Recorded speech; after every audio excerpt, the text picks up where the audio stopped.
Shakespeare's The Tempest. This is a famous play of William Shakespeare and an extract from Charles Lamb's Tales from Shakespeare. Here, Prosperous an old man and the Duke of Milan.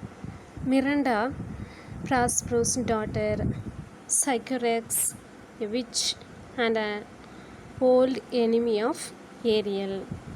Ariel, chief of all spirits, Caliban, ugly monster and son of Sycorax, Antonio, Prospero's younger brother, king of Naples Alonso, the enemy of Prospero, who helped Antonio. Then Gonzalo, kind lord of Prospero's court. Ferdinand, son of Alonso. We'll come to the story now. It's an island. An old man named Prospero and his daughter Miranda came to this island. She was so young that she had no memory of having seen any other human face than her father's. They live in a cave made out of a rock. There he kept his books, which chiefly treated of magic.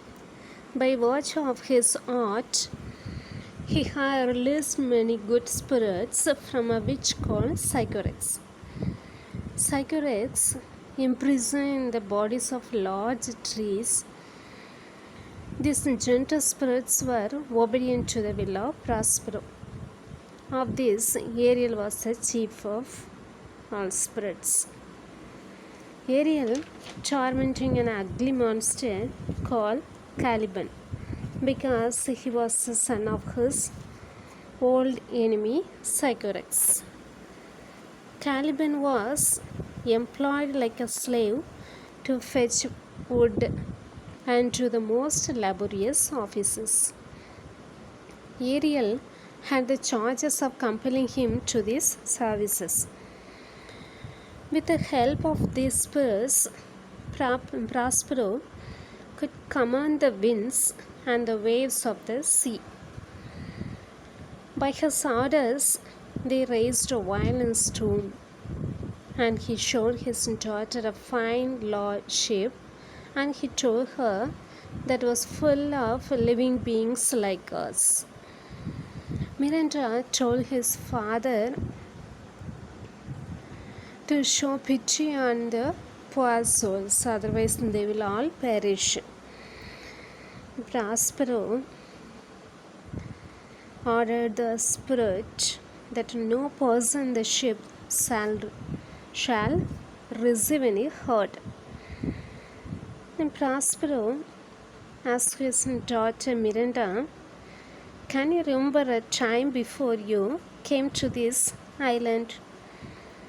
"You cannot, because you were not then 3 years of age." 12 years ago, Prospero was Duke of Milan and Miranda was a princess and his only heir. Prospero had a younger brother whose name was Antonio. He trusted everything. But his brother Antonio, being in possession of his power, he began to think himself the Duke of Milan. The opportunity he gave him of making himself popular.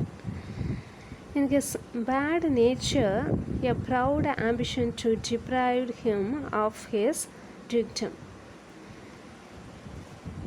Antonio soon effected, with the help of the King of Naples, a powerful prince who was his enemy, who was Prospero's enemy. But they didn't dare to destroy them. Antonio carried them on board a ship and forced us into a small boat. forced them into a small boat without either tack, sail, or mast. He thought they will perish. But a kind lord of his court, Gonzalo, had privately placed in the boat water, provisions, and some magical books also.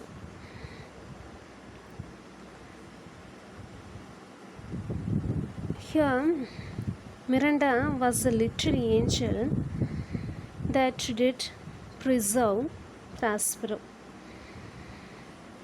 Her innocent smiles made him bear up against his misfortunes.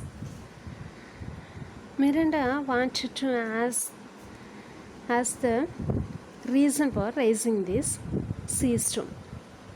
Prospero raised a storm the help of Ariel. So now Miranda asked about it. He told his enemy is the king of Naples and his cruel brother come to this island. Prospero gently touched his daughter with his magic wand and she fell fast asleep. The spirits were always invisible to Miranda. Prospero asked Ariel about the task given by him. Ariel gave a lively description of the storm and of the terrors of the mariners and how the king's son Ferdinand was the first who jumped into the sea. And Ferdinand's father thought his dear son swallowed up by the waves. But Ariel safely landed him. Ferdinand, sadly lamenting the loss of his father. But in the ship, everyone is safe. They are invisible to others. And the ship also safe in the harbor. Ariel brought Ferdinand before Prospero and Miranda. Miranda saw the second human on the island is Ferdinand. In a strange surprise, she said, "Surely that's a spirit." But he is a beautiful creature. This young man was in the ship. He is somewhat altered by grief, or you might call him a handsome person. He has lost his companions and is now wandering about to find them. Now, she was delighted with the appearance of the beautiful young prince.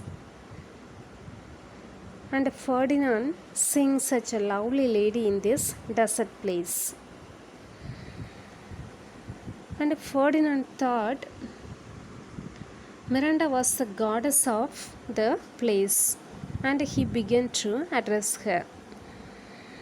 They admired each other and fell in love with each other. Prospero provided Ferdinand seawater, shellfish, withered roots, and husk of corns. But Ferdinand resisted that and drew his sword, but Prospero, waving his magic wand, fixed him to the spot. He had no power to move. Miranda asked to show pity on him. Prospero now proved his daughter's constancy.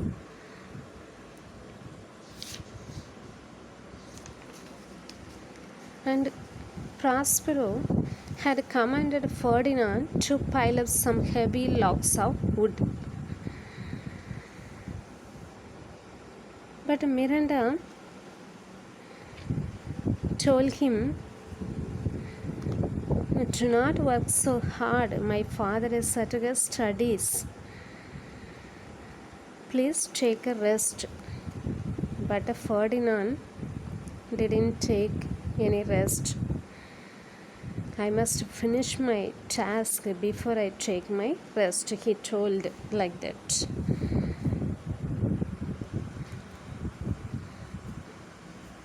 Then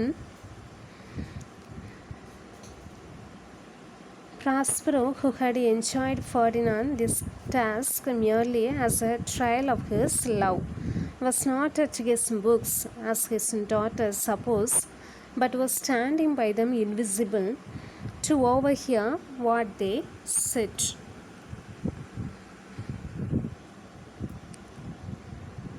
Ferdinand incurred her name, which she told, saying it was against her father's express command she did so. When Prospero left them,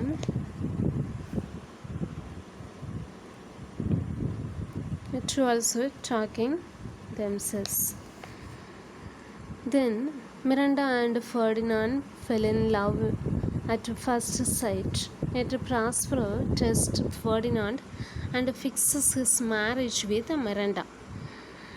Ariel tortures Alonso and Antonio and makes them confess for their sin against Prospero. Prospero forgives them. All of them return to Milan, the dukedom of Prospero. Ariel and the other spirits are set free.